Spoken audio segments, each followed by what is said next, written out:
রহন ভাই সভাপতি সেক্রেটারি সহ সবাইকে আমি জানাচ্ছি এবং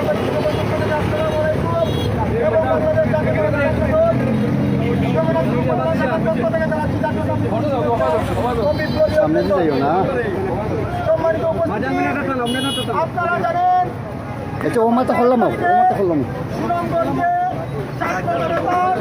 মিছিলের মধ্যে আওয়ামী সন্ত্রাসীরা হামলা চালিয়েছিল। আমরা জানি এই হামলার নির্দেশদাতা যেহেতু উনি সুনামগঞ্জে মন্ত্রীর দায়িত্বে ছিলেন, তাই আমরা ধরে নেব ওনার সহযোগিতা ছাড়া, ওনার অনুমতি ছাড়া আওয়ামী লীগের সন্ত্রাসীরা এই হামলা করার সাহস দেখাতে পারেনি।